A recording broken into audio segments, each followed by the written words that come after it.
ಇಲ್ಲಿ ಗಂಭೀರತೆಯ ಜೊತೆಗೆ ಒಂದು ಹಾಸ್ಯದ ಮೂಲಕ ನಾವು ಕೆಲವು ವಿಚಾರಗಳನ್ನು ಹೇಳಿದಾಗ ಮನಸ್ಸಿಗೆ ತುಂಬಾ ನಾಡು ಅವಾಗೆಲ್ಲ ಬೇಜಾರಾಗುತ್ತದೆ ಒಂದ್ಸಲ ನಮ್ಮನ್ನೇ ಯಾರೋ ನಮ್ಮ ತಪ್ಪನ್ನ ಹಾಸ್ಯದ ಮೂಲಕ ಹೇಳಿದ್ರೆ ನಮ್ಗೆ ಸುಮ್ಮನೆ ಆಗ್ಬಿಡ್ತೀವಿ. ಎಷ್ಟೋ ಕಾಲದಲ್ಲಿ ನಮಗೆ ನಮ್ಮ ಬಗ್ಗೆ ಹೇಳೋದು ಅಂತ ಅನಿಸ್ಬೋದು. ಆ ರೀತಿಯ ಭಾವನೆಗಳ ಬರುವಾಗ ಒಂದು ಬರಹದ ತಂತ್ರವನ್ನು ನಾವು ಉಪಯೋಗಿಸ್ತೀವಿ. ಇದು ಬಹಳ ಮುಖ್ಯ. ಒಬ್ಬ ಲೇಖಕನಿಗೆ ಇರಬೇಕಾದಂತಹ ಪ್ರಧಾನವಾದ ಗುಣ ಅಂದ್ರೆ ಭಾಷಿಕ ಪ್ರಭುತ್ವ. ಒಂದು ಭಾಷೆಯ ಮೇಲೆ ಹಿಡಿತ ಯಾವ ರೀತಿ ಇರುತ್ತೆ. ಇದು ಗ್ರಾಮೀಣ ಸೊಗಡಿನ ಒಂದು ದೇಸಿ ಸಂಸ್ಕೃತಿಯನ್ನ ಕುರಿತು ಅನೇಕ ವಿಚಾರಗಳನ್ನು ನಾವು ಮಾತಾಡ್ತೀವಿ. ಒಂದು ಕಡೆ ನಿಸರ್ಗದವರು ಮಾಸ್ತಿಯವ್ರ ಬಗ್ಗೆ ಬರೀತಾ ಮಾಸ್ತಿ ಅನ್ನೋದಿದ್ರೆ ಹೇಳ್ತಾರೆ, ಹಳ್ಳಿಗಾಡಿನ ಸುಪ್ರಸನ್ನತೆಯೊಂದು ನಗರಕ್ಕೆ ಸಂದತೆ ಎಂದು ಮಾತು. ಹಾಗೆ ಆ ಹಳ್ಳಿಗಾಡಿನ ವಿದ್ಯಮಾನಗಳನ್ನು ಇವತ್ತೆಲ್ಲ ನಾವು ಮರಳಿ ಹಳ್ಳಿಗೆ ಬರ್ತಾ ಇದ್ದೀವಿ. ನಗರಕ್ಕೆ ಹೋದವರೇ ಹಳ್ಳಿ ಕಡೆಗೆ ಮುಖವನ್ನು ಮಾಡ್ತಾ ಇದ್ದೀವಿ. ಆ ಹಳ್ಳಿಯಲ್ಲಿ ನಡೆಯುವ ಅನೇಕ ಘಟನೆಗಳನ್ನ ಅವರು ಅತ್ಯಂತ ಆಪ್ತವಾಗಿ ಕಟ್ಟಿಕೊಳ್ಳುವಂತ ಪ್ರಯತ್ನವನ್ನ ಈ ಕೃತಿಯಿಂದ ಮಾಡ್ತಾರೆ. ಇದನ್ನು ಓದ್ತಾ ಕೆಲವು ಹಳ್ಳಿಗಳ ಚಿತ್ರಗಳನ್ನು ನೋಡ್ತಾ ಗುರು ರಾಮಸ್ವಾಮಿಯವರ ನಮ್ಮ ಊರಿನ ರಸಿಕರು ಕೃತಿಯನ್ನ ಓದಿದ ಹಾಗೆ ಅನಿಸುತ್ತೆ. ಅಲ್ಲೂ ಅವರು ಬಹಳ ಹಾಸ್ಯವಾಗಿ ಕೆಲವು ವಿಚಾರಗಳನ್ನ ಹೇಳ್ತಾರೆ. ಅದರಲ್ಲೂ ನಾಟಕದ ಪ್ರಸಂಗವನ್ನು ಕುರಿತು ಹೇಳುವಾಗ ನೀವೆಲ್ಲ ಓದಿರ್ತೀರಿ, ನಮ್ಮ ಊರಿನ ರಸಿಕರು ಒಂದು ಒಳ್ಳೆಯ ಪ್ರಬಂಧ. ಅಲ್ಲಿ ಅನೇಕ ಲೇಖನಗಳು ಆಯ್ತು. ಅಂತಹ ತಮಾಷೆಯ ಪ್ರಸಂಗಗಳನ್ನು ಕೂಡ ಇವರಿಗೆ ಚಿತ್ರಿಸ್ತಾರೆ. ಇಲ್ಲಿ ಸುಮಾರು 15 ಲೇಖನಗಳಿದೆ.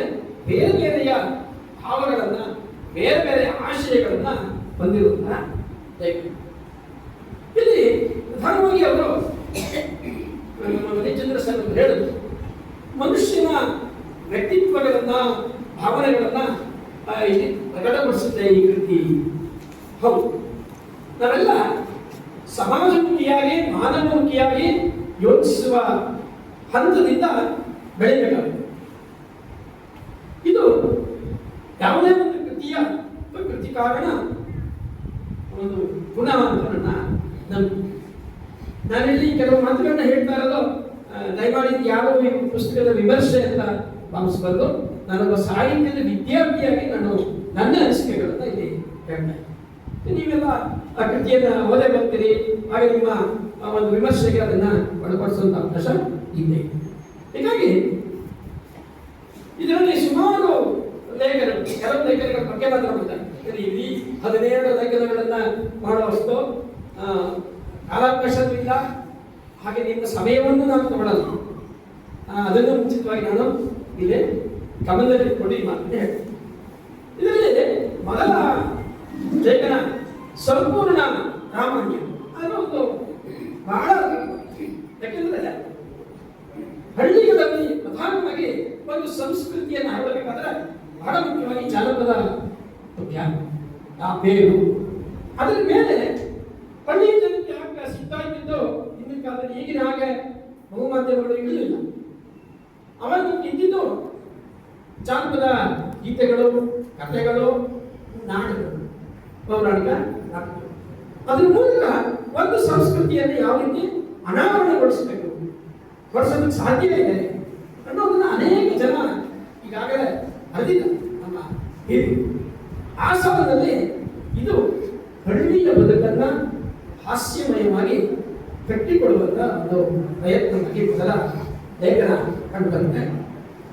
ಇಲ್ಲಿ ಒಂದು ನಾಟಕ, ಸಂಪೂರ್ಣ ನಾಟಕ ಆಗಬೇಕಾದ್ರೆ ಆಗುವಂತಹ ಅವಾಂತರಗಳೇನು, ಸ್ವಾರಸ್ಯಗಳೇನು, ಮತ್ತೆ ಪ್ರತಿಭಾವಂತ ಕಲಾವಿದರು ಯಾರಿದ್ರು ಎಲ್ಲವನ್ನೂ ಹೇಳ್ತಾರೆ. ಹುಣಸೂರಿನ ಸುತ್ತಮುತ್ತ ವಿಚಾರಗಳಿರ್ತಾರೆ. ಹುಣಸೂರು ಒಂದು ಸಾಂಸ್ಕೃತಿಕ, ಸಾಹಿತ್ಯಿಕ, ರಾಜಕೀಯ ಕ್ಷೇತ್ರದಲ್ಲಿ ಅದ್ಭುತವಾದಂತಹ ಸಾಧನೆಯನ್ನು ಮಾಡಿರುವ ಎಲ್ಲ ರಂಗಗಳಲ್ಲಿಯೂ ಹುಣಸೂರು ಒಂದು ಅದ್ಭುತವಾದ ತಾಲೂಕು. ಇಲ್ಲಿಯ ಪ್ರತಿ ಹಳ್ಳಿಯೂ ತನ್ನದೇ ಆದಂತಹ ಒಂದು ವೈಶಿಷ್ಟ್ಯತೆಯನ್ನ, ಪ್ರಧಾನವಾದ ಬೇರೆ ಬೇರೆ ನಗರಗಳಿಗೂ ಹಂಚಬಂದಷ್ಟು ಒಂದು ದ್ರವ್ಯಗಳು ಇರುವಂತಹ ಒಂದು ಸ್ಥಳ. ಪರಿಸರ ದೃಷ್ಟಿಯಿಂದ. ಹೀಗಾಗಿ ಇಲ್ಲಿ ಪ್ರತಿ ವರ್ಷ ಸಾಮಾನ್ಯವಾಗಿ ಹಳ್ಳಿಗಳಲ್ಲಿ ಯುಗಾದಿ